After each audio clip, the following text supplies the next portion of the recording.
Hello there, this is Miriam, holistic life coach and mind-body practitioner at PainOutsidetheBox. And today I'm going to be explaining a rather challenging topic, and that's the idea that the goal for those in chronic pain is not exactly to be pain-free. The goal, the ultimate goal, has to be something else. And I'm going to be explaining exactly what I mean by this. So first of all, a quick background. There are hundreds of thousands of people whose lives are limited by chronic pain. Some people also have to get on disability because they cannot cope with working because their pain or symptoms are so debilitating. So yes, chronic pain can significantly limit one's life and lead to what I call a shrunken life. So a person would end up doing very limited activities. A person would end up usually at home, okay? And every time there's an event or an activity, the person would be at a loss at what to do, knowing that if he or she were to attend the event, there could be consequences in the form of more pain. There could be issues in the form of feeling that he or she is a burden. So there are a lot of factors that influence people with chronic pain and that make life really, really difficult. So again, how am I to say that the goal isn't to be pain-free? What am I on about today? So lately I've read a really interesting article by Dr. David Hanscom, who does a lot of work in this field of mind-body medicine. And this article really caught my attention. I'll also be linking to it in the video description. He said that it's not enough for one's goal to be pain-free. So it's not enough for a person in chronic pain to set himself or herself the goal to be pain-free. There has to be a larger vision. There has to be something else in life that the person has to aim for. And this got me thinking about my own recovery process as well. And it also got me thinking about some of the clients that I meet as well in my work, those who tell me that everything is fine, that their only aim is just to get rid of the pain, and then they can start living their life again. Then they can start working again. Then they can start going to the gym again, and all sorts of stuff. When I get told this, I get them to think a little bit about this concept, right? You cannot wait to be completely pain-free in order to start or resume living your life. It doesn't work that way, really. It's the other way around. You have to resume living life in order to eventually be pain-free. By pain-free, I mean free of pain that's originating from a mind-body condition, okay? Because this is the area that I work in. It's mind-body pain, or TMS, also known as psychosomatic pain. So, and you would ask me then, but how can I resume life if I'm in so much pain? How can I return to work? This is impossible. You're being unrealistic. You don't understand my situation. So I can really get it that there will be resistance and opposition to this idea, okay? And I can understand why some people would say like, yeah, I cannot do anything. I cannot do this or that until I am pain-free. And it's true. There are some things which we shouldn't do until our pain levels have reduced. I agree with that. So how can we go about this? What I mean by resuming life is that you would very gradually start integrating other activities or attending events or doing things that you have abandoned in the process. It doesn't mean that you would go back to exactly where you were, exactly to the life you had before your issues started. So it doesn't mean that you would have to get back to work immediately, get back to all activities immediately, okay? We all know that can be very overwhelming and downright impossible for those who have excruciating and debilitating symptoms, right? So what I encourage people to do are two things. So first of all, as also Dr. David Hanscom mentions, having a vision of where you want to go. Having a vision of what you want out of life. Let's remember that if you have chronic mind-body pain, then there is a reason behind this. And the reason often has to do with something that's not quite okay with your life, or that wasn't quite okay with your life, especially when the symptoms started, okay? So a lot of people get symptoms during a highly stressful period in life. Some of them get symptoms when they undergo a life change, like a major life change, such as having kids or getting married or changing jobs, even if these life changes are sometimes perceived as positive. But actually, many people that I speak to can correlate a really disturbing or stressful or shocking experience to the onset of their symptoms. Okay? Other people can also admit that they have been suffering from mood disorders also prior to their symptoms. So, what I'm getting towards is the idea that your symptoms are there, they've developed because there was something that was not quite right. There was emotional distress. And I tackled this separately in some of my other videos, but for now, just keep in mind that your symptoms didn't just happen to you if you have mind-body syndrome, but they have developed because there was distress, tension, chronic stress, and life dissatisfaction. So this is why we start with building a vision as you're healing, okay? So you don't just aim to be free of pain, but you aim towards the life that you would ideally want for you, and not the life that you thought you should want or that other people think you should be aiming for. This is part of the work because many people who get mind-body syndrome have not being able to properly tune in to their real needs and priorities.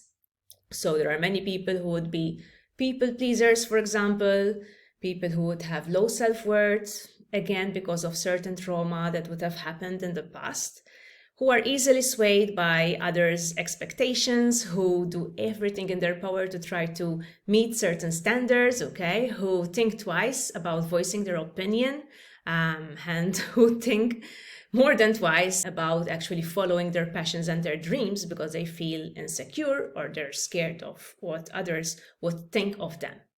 So all of this would cause inner tension in itself, okay? Because the person would be living a life that is not aligned to what he or she really wants. And that usually leads to the inner self, the self that actually wants that life, to get really angry, so that when things get distressing enough, this self will express itself through the body, often in the form of pain or symptoms, okay?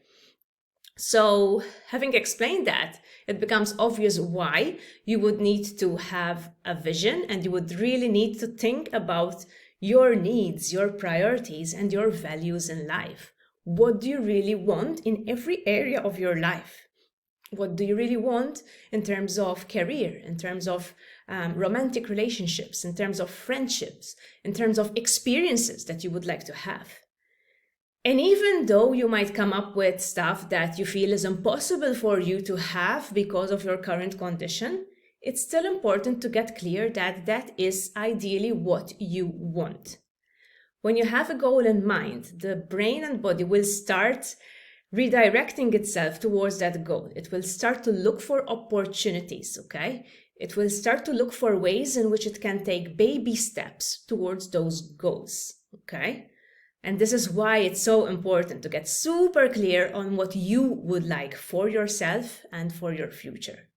It doesn't mean that you'll be able to fulfill all of your dreams or that you'll be able to have the perfect life. I wish it were, and maybe in some cases it is, but it's still important to just keep that vision clear and take whatever action steps you could take towards that vision. And in the beginning, it will look like baby steps. And in the beginning, yes, there will be pain that will prevent you even from taking some of those steps. But that's okay. At least you have a vision in mind, what you're aiming for. If, let's say, part of that vision involves you being more active or playing the sport that you used to play, then, of course, you will have to work towards that And this will give you more motivation. This will allow you to think about maybe ways of approaching activity again. As you're learning about mind-body syndrome, as you're learning that there is really nothing to fear about the body, then you might start working your way up towards more activity, for example. This is part of the process. This is a crucial part of the process for those in chronic pain, that they would gradually expand on their activity levels. And just having a vision, just having a goal of where you want to be will really motivate you with this. Will really give you ideas also on how to approach this. The other element I wanted to discuss is in the other way of resuming life, okay, is to actually brainstorm ways in which you could start reintegrating life into your life. So what do I mean by this? So the first way of resuming life was to have a vision, because that will give you an idea of what you're going to aim towards. The second method is to obviously be practical. What can you resume? What can you reintroduce into your life today? And it can be really, really simple stuff in the beginning, okay? It could be a task in the house that doesn't feel too draining, doesn't feel too scary, but that you've still abandoned because you have chronic pain, that you've readily given out to someone else to take care of, okay?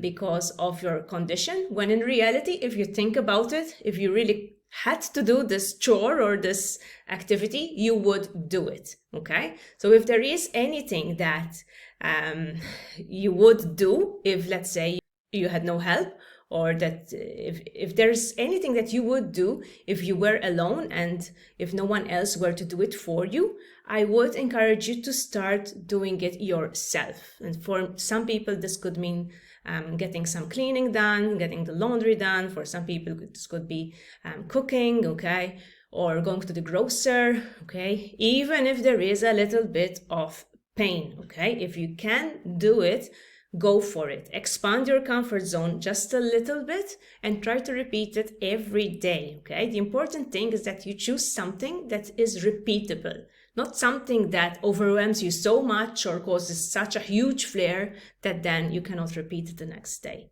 okay? Because what we're doing here is brain retraining. So you have to get your brain used to the idea that it can get this stuff done and that it's no big deal. And the more you repeat, the more the brain will get this idea that this thing is going to get done.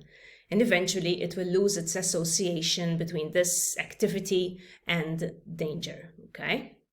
So that's the other way. How can you reintegrate certain activities into your life? Sometimes you might just, say yes to a request to go out for a coffee. Yes, there will be things to think about.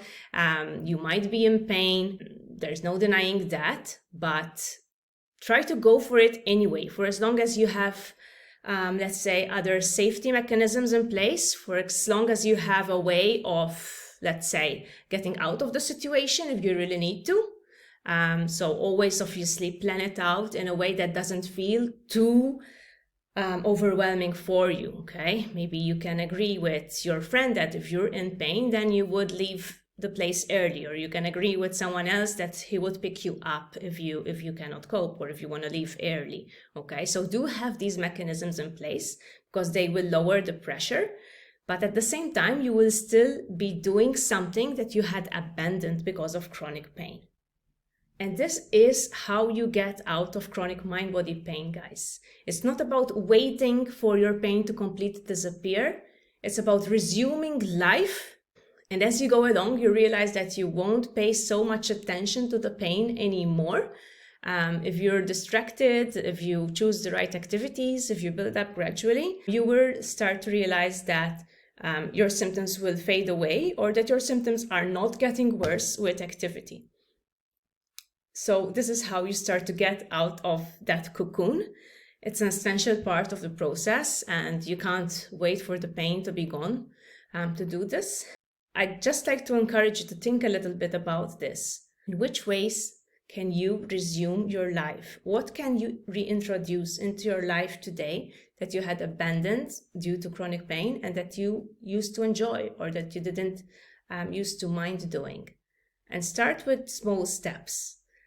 Okay, rebuild your life bit by bit, and then you will know yourself when it's the right time to add something else to your routine, or when it's the right time to go back to work or to do this and that.